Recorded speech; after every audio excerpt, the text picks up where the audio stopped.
luego de conocer la decisión de los magistrados del Tribunal, o más bien de la Corte Suprema de Justicia, corrijo, en cuanto al fallo de la inconstitucionalidad de la Ley 406 en ese contrato entre el Estado panameño y Minera Panamá. Así que vamos a estar abordando ese tema inmediatamente con el abogado Pedro Citón, porque un día después, Pedro, que sigue, abogado, en esta parte, porque posiblemente puede haber un arbitraje internacional, y es lo que apunta a que va a haber.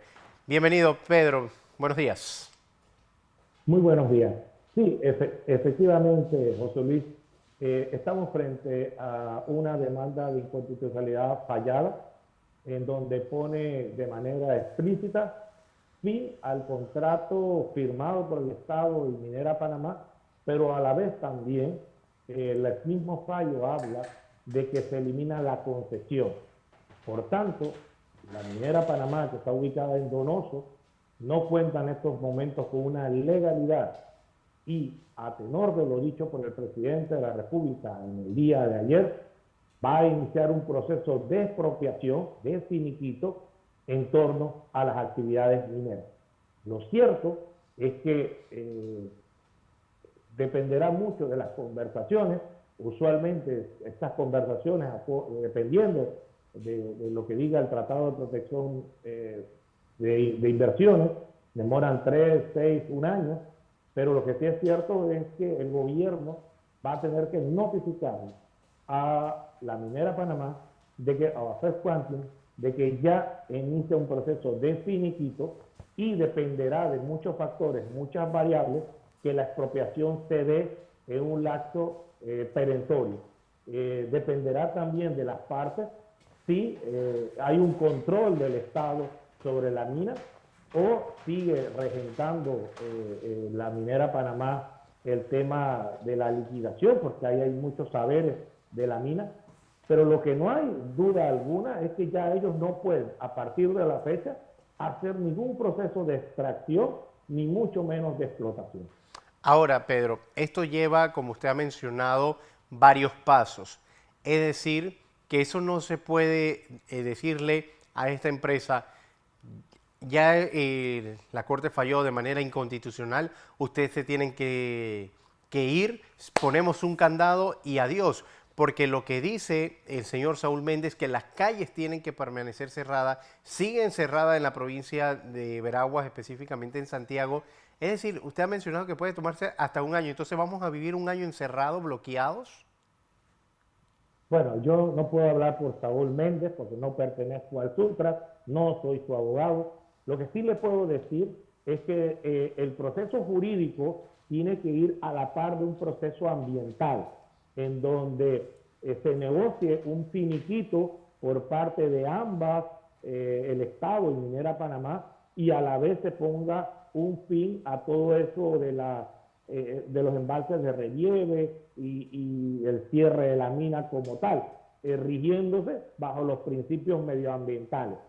Otra cosa distinta va a ser cuando, o que el Estado, depende, los procesos de este tipo son muy dinámicos, Sí. porque recordemos que la minera ya no tiene un contrato por el cual ciñirse. Por tanto, queda es a expensa de la voluntad de las partes decidir cómo van a proceder. Lo cierto es que cuando se acabe el proceso de 3 meses de conversaciones que ya la minera solicitó y el Estado le dijo que sí, que se iban a sentar a hablar, lo cierto es que después de esos 3 meses, si no llegan a un finiquito, va a haber un proceso de arbitraje internacional.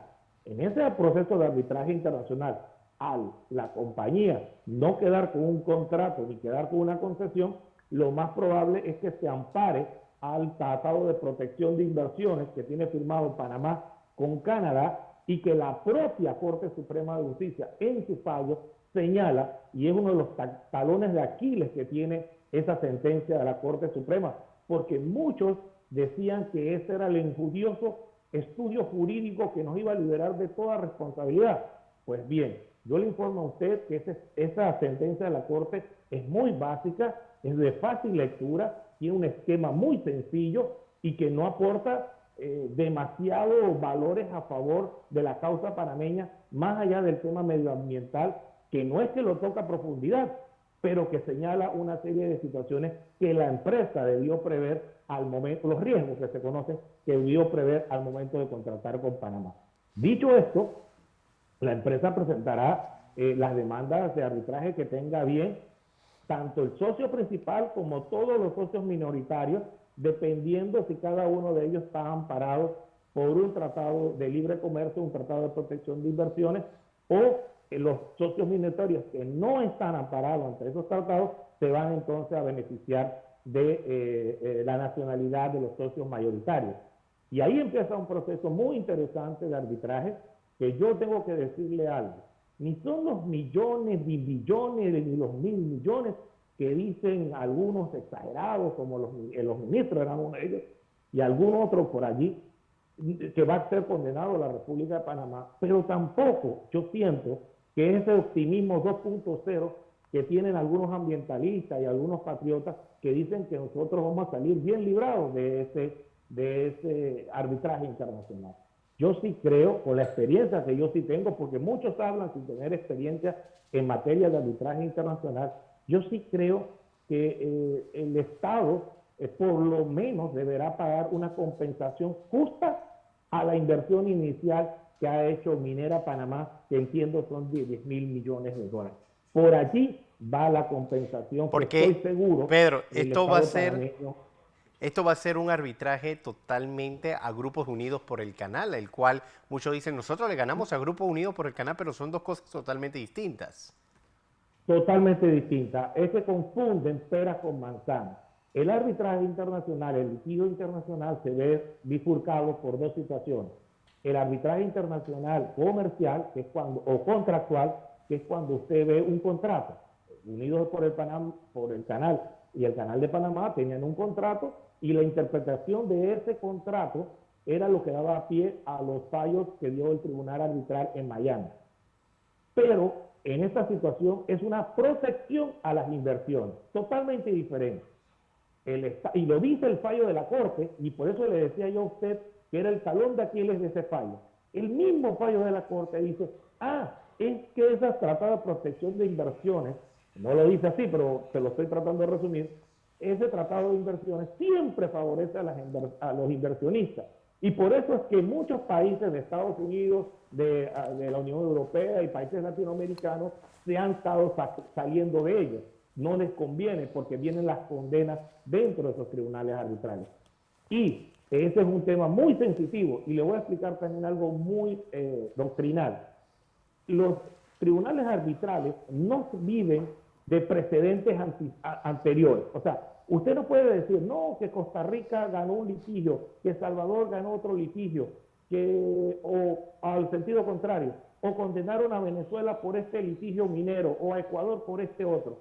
No, porque los tribunales arbitrales no utilizan precedentes, ni tampoco tienen un tribunal superior que les dicte jurisprudencia. Ellos van resolviendo o haciendo casuística de caso con caso. Y eso es muy importante, porque aquí entonces Panamá sí va a tener que demostrar con argumentos sólidos que había un riesgo, y ese riesgo era sostenido y que la minera conocía de esos riesgos y por tanto no les dable a Panamá indemnizar. Por el lado de la minera, le puedo asegurar que la pretensión mayor de ellos va a ser, o su argumentación va a ser algo así como, no, mire, la Corte Suprema de Justicia nos hizo una expropiación ratificada por el órgano ejecutivo producto de una presión popular. Y el fallo de la Corte Suprema de Justicia no se adecúa al debido proceso que nosotros como personas protegidas por un tratado internacional teníamos derecho. Entonces, el tribunal arbitral tendrá que valorar ambas situaciones y definir si la razón la tiene Panamá o la razón la tiene el inversor extranjero. Ahora, esta es una excelente la explicación, porque eso es lo que el pueblo tiene que entender lo que sigue y que no es fácil, don Pedro, el cierre completo, pero ya el presidente lo dijo o lo dejó claro, pues, que la mina ya no puede seguir operando en estos momentos porque ya no tiene un contrato, ya es inconstitucional, pero también viene el proceso de liquidación, porque todo viene como una escalada, Pedro, económica, social, ambiental, como usted bien lo ha mencionado. Un desempleo que muchos dicen que podría aumentar ante el cierre de la minera, pero de eso queda la estrategia también parte del gobierno de buscar fórmula de creación de empleos en este país. Bueno, eso, Pedro, se me fue el audio con usted para poder conversar en esta parte de cómo podrían darse esas estrategias. Estoy con ustedes nuevamente, Pedro. sí. Ok. Sí, para que, porque se habla Digo, lo de los desempleos, ¿no? Pero que va a sí. aumentar la tasa de desempleo en el país. Sin embargo, el gobierno debería también crear un poco más de estrategia porque no solamente las minas, a la final. Bueno, mire, realmente se habla de unos 7.000 empleos directos y unos 40.000 empleos indirectos con todo y cada uno de los vendedores y compradores de productos que utiliza la mina. Esto, el primer impacto es que ya la mina no puede extraer, o sea, que va a tener que hacer una reducción de personal inmediata. Eso no tenga la mayor duda y por eso es que los trabajadores de la minera van a salir hoy a protestar supuestamente pacíficamente a favor de la mina. El tema es que hay economistas como Chapman que han dicho que ya no importa, o sea, Panamá no va a desaparecer porque se cancele el contrato y la concesión. Recuerde, son dos cosas distintas y la Corte lo dejó bien establecido. Concesión y contrato la minera no tiene. Por tanto, ya no puede extraer mineral ni puede exportarlo, que eran los dos ingresos que ellos tenían. Dicho eso, hay otros economistas que hablan del impacto que va a tener dentro de nuestra economía esa pérdida de empleo y sobre todo los casi 5 puntos del Producto Interno Bruto que nos daba la mina dentro de nuestra economía nacional. Lo que sucede, estimado José Luis, es que el gobierno nacional de Benito Cortizo está knockdown, está noqueado, está en la lona política y de ahí no se va a levantar. Ya el pesimismo que tienen los empresarios, lo que tiene el consumidor, no va a levantar esta economía hasta julio del próximo año, cuando asuma el nuevo presidente de la República, asuma la presidencia de la República, entonces se espera tener una reactivación económica. Pero esta reactivación económica no viene sola ni viene gratis, porque se va a tener que hacer sacrificios fiscales y va a tener que hacer una reforma fiscal que eleve el ITBMS. Sin lugar a dudas, adicional a ello, el nuevo gobierno va a tener que combatir fuertemente lo que es la defraudación fiscal de las grandes corporaciones panameñas que no pagan impuestos y sobre todo va a tener que ser un mejor recaudador de impuestos que hasta el día de hoy no lo ha sido, porque lo que nos va a hacer falta es un ingreso. Adicional a ello está el riesgo latente, la espada de Damocles de que nosotros nos vamos a salir del rating del Fitch Rating, de todas estas compañías que nos dan elementos de inversión. Entonces eso va a encarecer los préstamos y usted sabe que aquí los bancos les encanta, apenas haya una excusa, subir los intereses, subir los costos. Y todo sube de una vez, Pedro. Todo inmediatamente y nada vuelve a bajar. Y eso es muy grave. Y sobre todo también tome en cuenta el elevado costo de la canasta básica. Y me permito recordarle que fue por la lucha de los obreros, educadores e indígenas el año pasado en Santiago de Veragua que pudimos tener una gasolina subsidiada, que eso bien supuestamente ha impedido que haya una inflación. Pero apenas el gobierno decida que no va a subsidiar esta gasolina, el diésel y la gasolina 91, se va a subir la inflación y van a nuevamente a subir los niveles de precios y sobre todo los salarios se siguen manteniendo. Y como le decía yo, como no hay una proyección a futuro en optimismo, sino en pesimismo, o sea, la persona va a guardar su dinero, no la va a gastar. el empresario no va a contratar más personas, va a aumentar el desempleo. Y esas personas que tenían un poder adquisitivo alto, que ya tenían una casa, que ya tenían préstamos porque era una inversión a 40 años, pues los bancos los van a empezar a liquidar, creándose entonces un superávit de viviendas, un superávit de liquidación, quiero decir, de viviendas, y esto va a entorpecer mucho más una marcha positiva de la economía también. Ahora, Pedro, solicitar la renuncia del gabinete completo es una buena opción. ¿Ayudaría de algo, faltando pocos meses para acabarse este gobierno? Mire, este es un paciente en UCI. El gobierno es un paciente en UCI y sus ministros todos están en estado terminal, si no vegetativo. Pero permítame decirle, citando el fallo de la Corte Suprema de Justicia, que los ministros que deberían renunciar sería el ministro de Comercio y el ministro de Ambiente. Y me explico por qué. Ambos, en el fallo de la Corte Suprema de Justicia, es contundente en decir que el ministro de Comercio y el equipo negociador, ese equipo negociador que se le pagó casi 6 millones de dólares, cometieron los mismos cazapos jurídicos, los mismos hierros legales que cometieron en la primera versión del contrato del 97 que fue declarado inconstitucional por la Corte.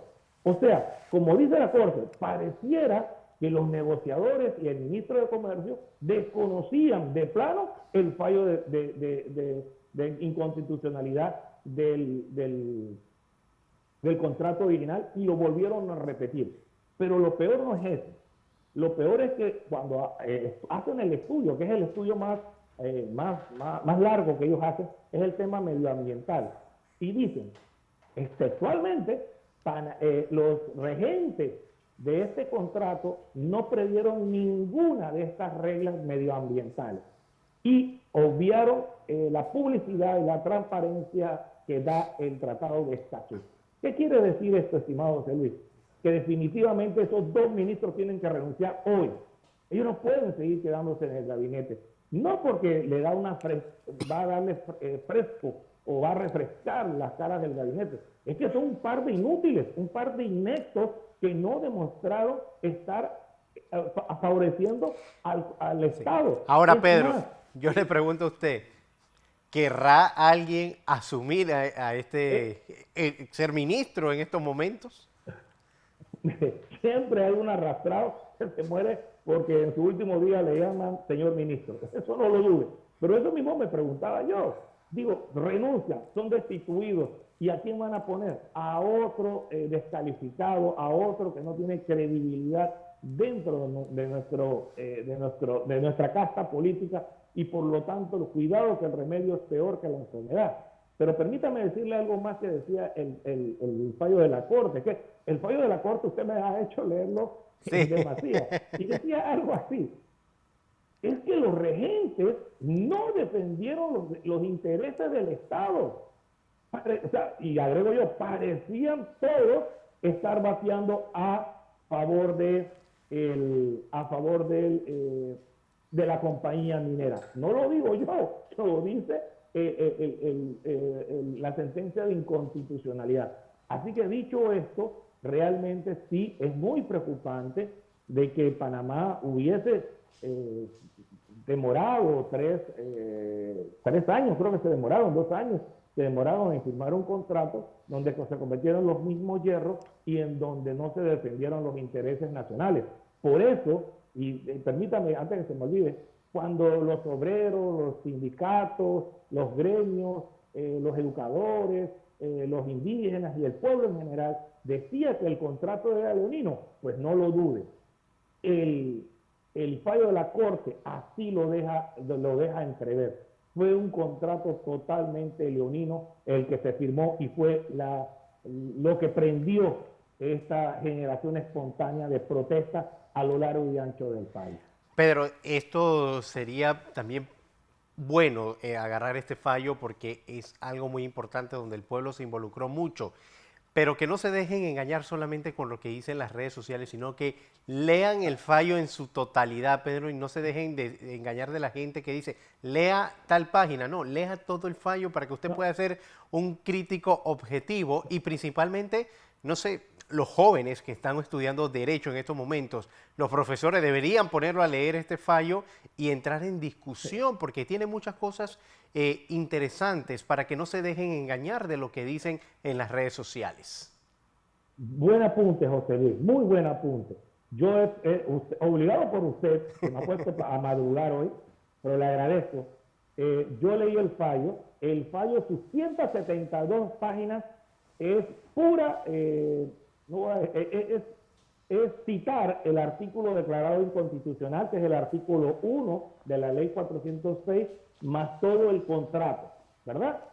Son casi 84 páginas, y luego son como 80 o 90 opiniones, eso se va sumando, y finalmente también se suma una breve historia que ellos hacen sobre la historia de la mina en Panamá y una serie de todos los compendios de las leyes que ha habido en Panamá, mineras quiero decir, y hace una serie de reflexiones sobre ese tipo.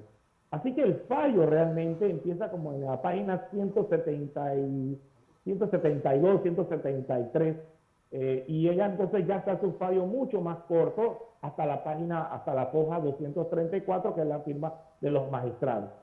Pero allí, como vuelvo y le digo, es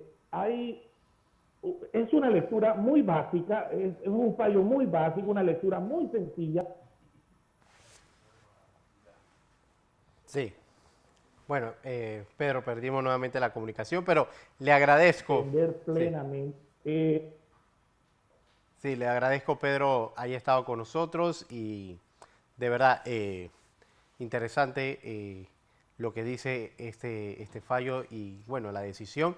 Y para finalizar, Pedro, no sé si todavía está ahí escuchándome. Bueno, se fue Pedro. Gracias, Pedrocito, por estar con nosotros hablando sobre este fallo de inconstitucionalidad.